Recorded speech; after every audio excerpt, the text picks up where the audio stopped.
Good evening, and welcome to the Dialogue and Love podcast with me, your hostess, Goddess Love. This week's episode is about the representative versus the real you. Now, I did a video on this, I think it was like a reel or something on social media about 2 or 3 years ago in regards to the representative versus the true you. And basically, what I was talking about was, and I'll use the same analogy that I used in that video about we show a certain side of ourselves or a certain part of ourselves. Sometimes it is genuine, sometimes it's not. Um, the analogy that I used was that of a criminal and a lawyer. Say you are a person who unalives people. You do it. You did it. Maybe once, maybe twice. But you get a lawyer who is your representative in court, and they present a picture of you that's something other than who you are. They present you as this wholesome, sweet, kind person who would never hurt a fly. Someone who follows all the rules of society, because this is the job of an attorney who is defending you, or representing you rather. Um, they go to court. They say, Your Honor, my client is not guilty because they are this, that, and the third. They present a sweet argument to the jury or whoever else is present to try you in court. However, between you and your attorney, because it's my understanding an attorney has to know whether you actually are guilty or not. Um, However, you know in your heart of hearts that you was at the club and this person stepped on your shoe and you proceeded to pull out your knife and did what you needed to do, and the person passed away because of it. You really in the back of your mind had no remorse because that motherfucker shouldn't have never stepped on my shoe. Now, again, your attorney, your representative has gone to court and did everything they could do to present you as this upstanding and wholesome person. You get acquitted.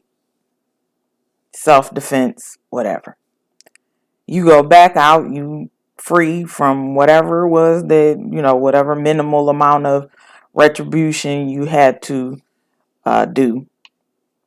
But you're out, you're free, you're doing your thing, and you go to Starbucks, and that entitled person bumps ahead of you in line and tell you they're in a hurry.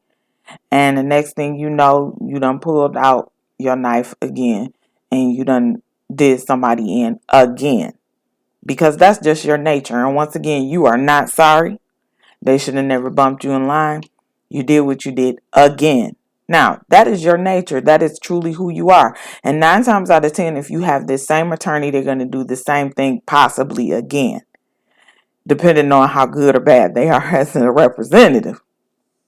But the whole gist of the analogy is sometimes we present ourselves in a different light because it's more satisfying to those that we want to draw in. Okay. And sometimes we can do that in relationships. Okay. When it comes to romantic relationships, we will present something to that person so that they are drawn in by us and they will want to be around us, or they will want to be with us for that matter. When we are children, we might present a certain side of ourselves to our parents. But when we're at school or we out in the streets with our friends, we cussing and doing all kinds of stuff that our parents would never dream their little baby would do. Now, some of us are realistic and we know that our children cuss when they're not around us and do certain things that they wouldn't do when they're at home. But some of us would never dream that our children are drug dealers or gang bangers and all that kind of stuff, because that's just not who we raised. But sometimes we can present ourselves to our family in a certain way to see us in a good light. We can present ourselves to our mates to see so that they see us in a good light. We'll present ourselves in a certain way to the public so that we're seen in a good light. It's just like when you have a job and you're a customer service representative. A customer might come in there and act a complete ass. And you say, oh, hi, how are you? You can see them coming. But your customer service representative persona says, hello, welcome to our humble establishment. How can I assist you? Oh, sure, that's not a problem. And if they are being problematic, which a lot of customers are, let's be realistic, they're shouting, they're screaming at you, and the first thing you have to say is, well, I do apologize for us not being able to assist you, but let me get a manager and see what they can do to assist you or help you with this problem. You walk away, and in the back, you saying, you know what, this bitch working my last motherfucking nerve, and she lucky I'm at work, or I slapped the hell out of her ass.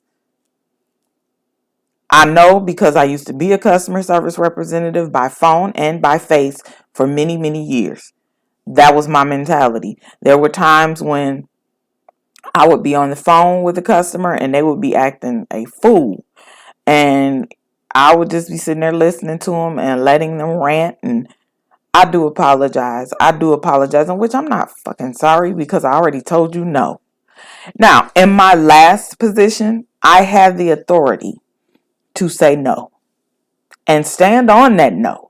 And my manager was going to back me up on that no because I worked for a company that did certain things in a certain way where we had proof to back up everything that we did. And if a customer wasn't satisfied, oh well. It's a multi-million-dollar company. I don't give a fuck about you. Flat. You bought our product. It operated as it was designed. And if you don't like it, I don't know what to tell you. Because they spent a lot of money to go through extensive testing and all of that to make sure that their products operated as they were supposed to. And if a customer said it didn't, they did the research in the proper channels to see if the product indeed failed.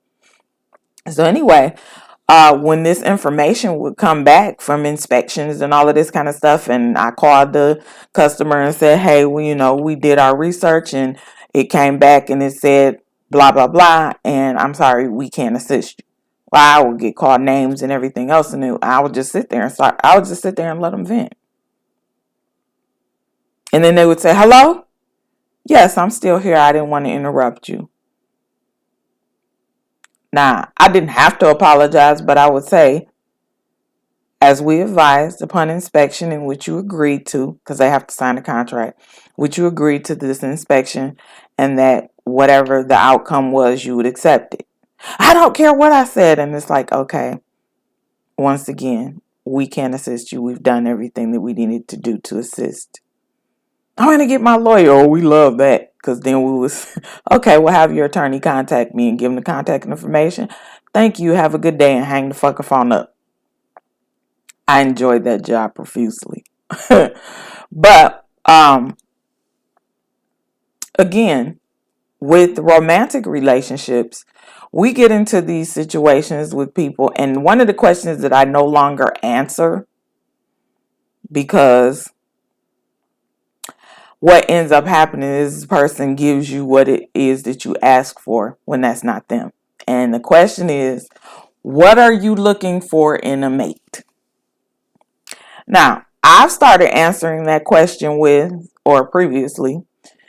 I started answering that question with, just be yourself. Well, usually I didn't get callbacks after I told people to be themselves because sometimes people don't know who they are. They don't know who they are, so they take on a persona that a person puts out there for them. If you meet someone and you say, hey, and they say to you, hey, what are you looking for in a mate? Well, I want somebody that's kind and attentive, and I want them to send me flowers every week, and I want them to tell me how beautiful I am. I want good morning texts. I want to talk at least once a day by phone. I want to go on dates. I want to take trips. And that person, if they have those capabilities, will do all of that.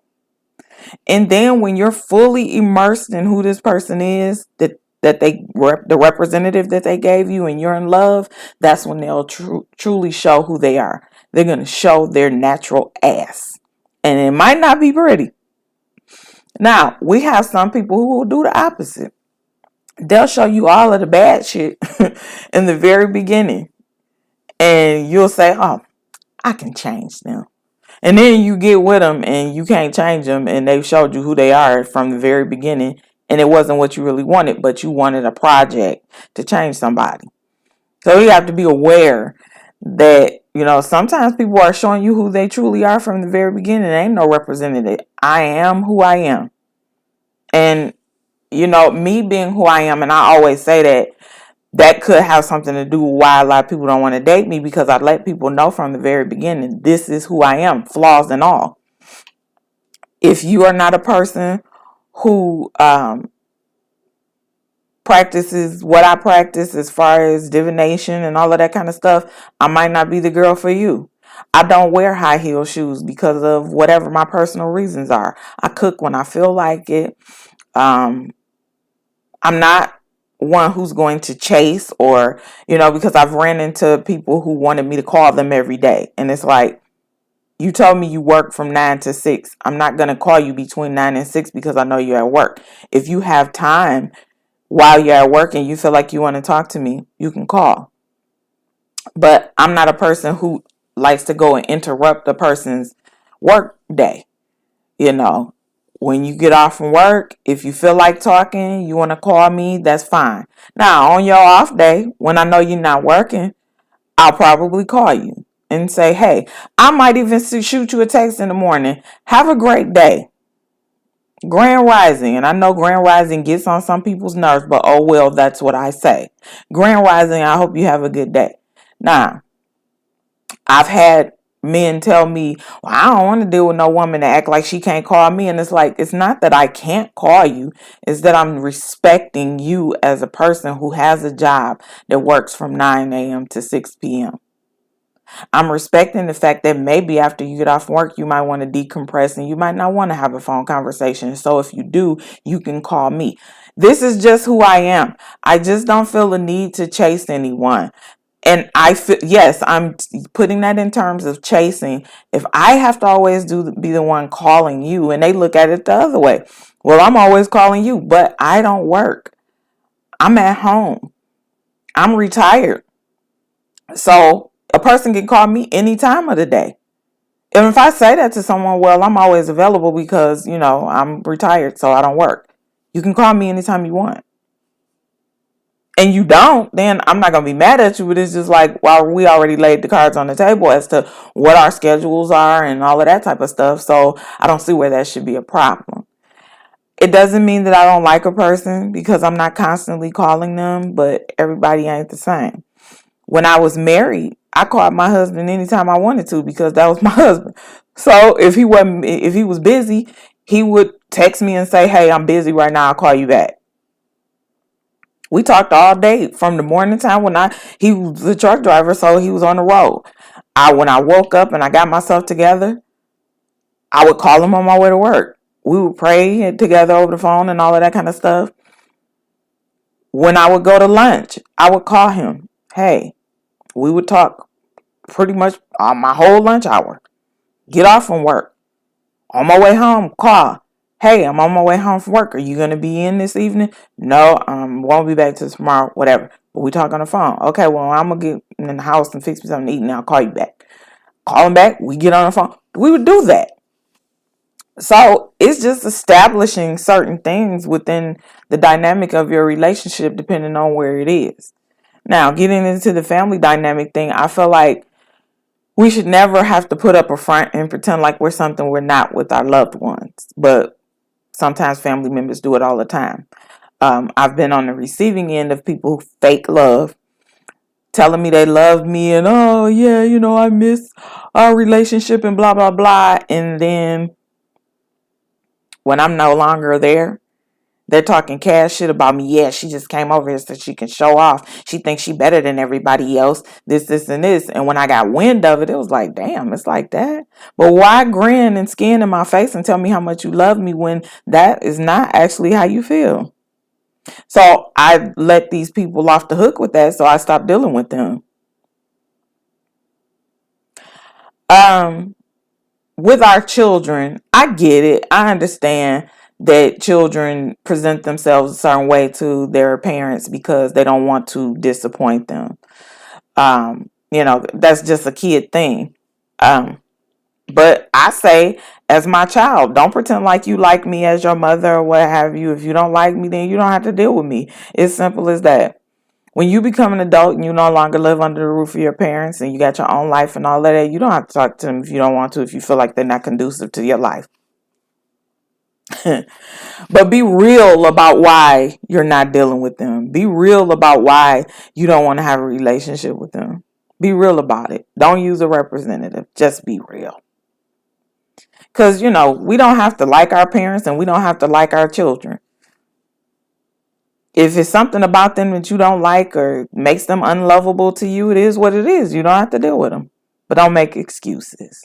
Don't be fake. Don't use a representative. Be yourself. And it is what it is. Either people are going to love you or they're not. I don't know what to tell you in regards to stepping away from a situation other than be real about it. You my mama, but I don't like you. I don't like your behaviors. I don't like the shit you do. Now I'm a person where it didn't matter to me what my mother did. I loved her. I didn't always like her, but I loved her. And it didn't matter what she did. I still wanted to be around her. I still wanted to talk to her. I still needed her as my mother. And if I didn't want to be around her for a period of time, I would take my time away. But it didn't stop me from calling and talking to her and confiding in her and loving on her as much as I possibly could. I wish so badly that she still was here. I do. So I couldn't think of doing anything to her, being fake with her and all of that kind of stuff. Because I told my mother, like, one time she did get really upset when I told her how I felt about some things that she did when I was growing up. And it was like, I didn't do that. And it was like, yes, you did. And I told her, don't feel bad about it. It is what it is. I don't hate you because of it. I still love you, my mama. We all make mistakes. We're all human. We're all people. And it is what it is. Now, if if this resonates and you feel like you have a representative that you keep turned on more than turned off, you got to dig a little deep and figure out why do you feel like you have to have a representative that you keep turned on more than anything else. I get going to work, I get having to have a certain persona, but there's something within you that you need to figure out and address if you have the representative on more than you have the real you on. There's definitely reasons why we have representatives, but at all times, some flashes of who we truly are should be coming through. Being genuine is very important. It can affect your mental when you have to pretend to be something that you're not. And then when, it comes to light that you're not this person that you're pretending to be, it can affect you in a way as well.